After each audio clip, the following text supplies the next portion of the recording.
pertaining to biblical history as well as Egyptian history in that library. Now, it's my understanding you are somewhat of a history buff. Yeah. So your visit to Alexandria was not merely just for sightseeing. No, at all. Okay. Yeah. And so what was some of the more things that stood out to you in your mind when you went to Alexandria? Well, when I read a lot about Alexandria, Alexandria was also the place where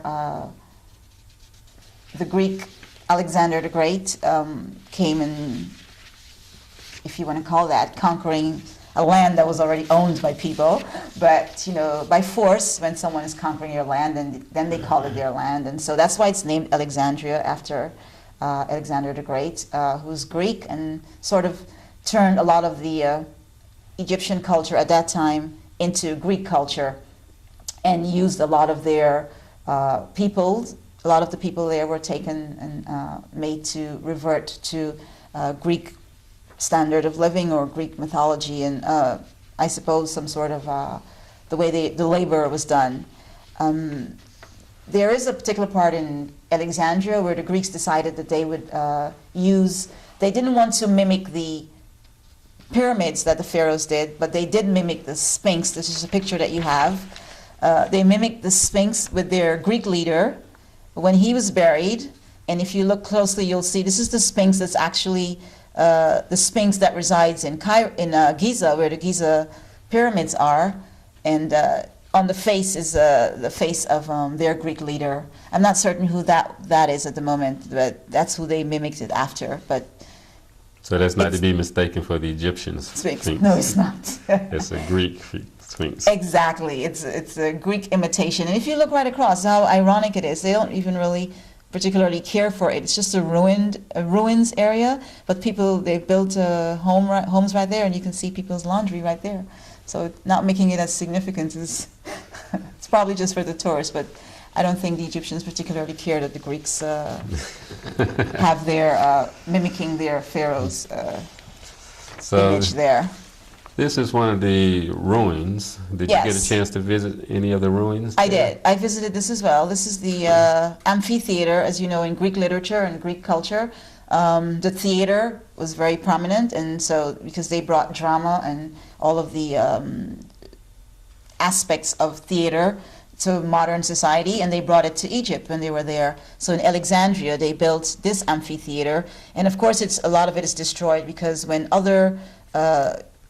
Egypt as a whole has been ruled by several different countries, and so when somebody else came and took over after the Greeks left, they tried to tear it down, but only a part of it has remained, so it's still there.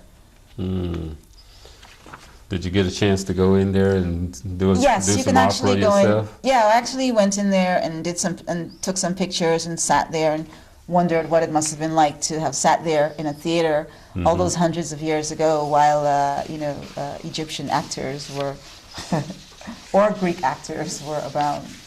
Now, are there pyramids over there?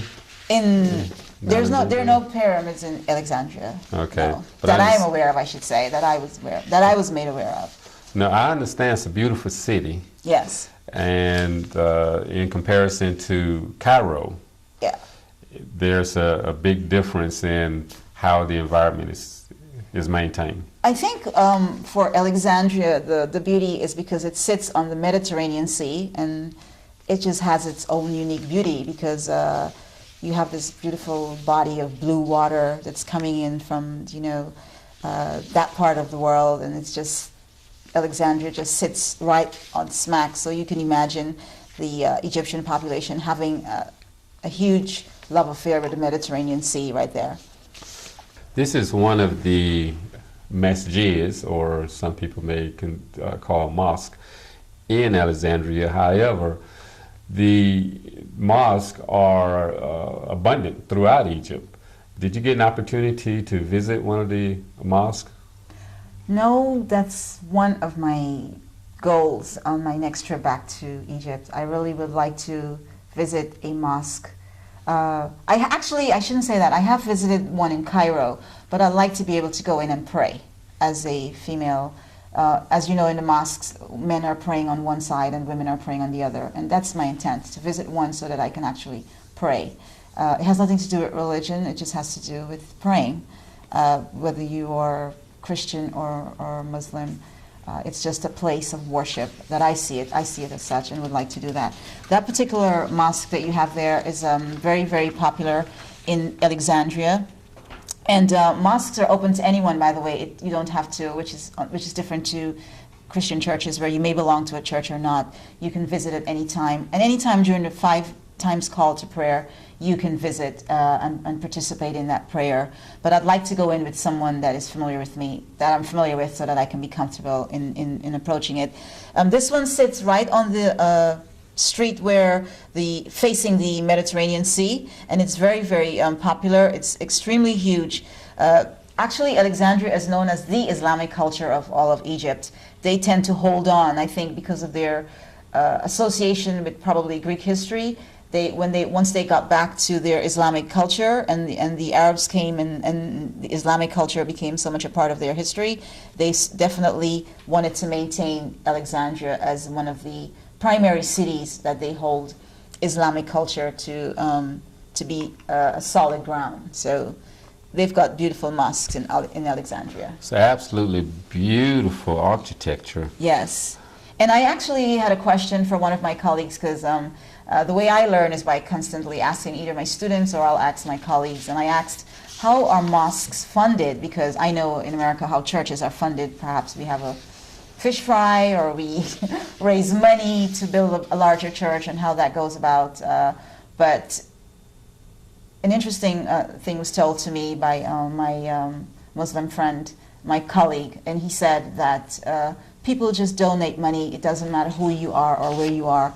And if they would like to build a huge mosque, and maybe the average guy on the street donates 3 or 4 pounds, and maybe people of wealth may donate, 20 or 30,000 pounds. So it doesn't matter, even if you've never attended that mosque. So I like that, in that it belongs to the community. It doesn't matter who you are. You didn't have to belong there to be a part of it or to contribute to the architecture of it. Mm. And this is a picture of... It's just a street in Alexandria. This is in Alexandria. Yes. As you can see, it's not as populated as Cairo might be, but it's nevertheless, you can see the structures all very much close together. And I think right back there is one of the local universities that is in Alexandria. Okay. And now I see women here that are fully covered. Yes. Is that typical in Alexandria? Yeah, and it is as well in Cairo. The women in Egypt run the gamut of being totally in the hijab, or totally covered, or maybe just in modern clothing, but nevertheless with the head covering. And because in my classroom I have students that are totally covered, and have students that are not, and they are Muslim students. And I've learned that in the last 10 years, more women are reverting to make a decision when they're comfortable with it, as opposed to being rushed into it. Mm-hmm. So more and more of the younger generation are not coming outside fully covered now? Yes, they are. And I think it's primarily due to globalization. Looking at television, seeing videos of perhaps young women that are not like that, or maybe just expressing themselves, but still being true to their faith, though. Still being true to their faith. So how is Western influence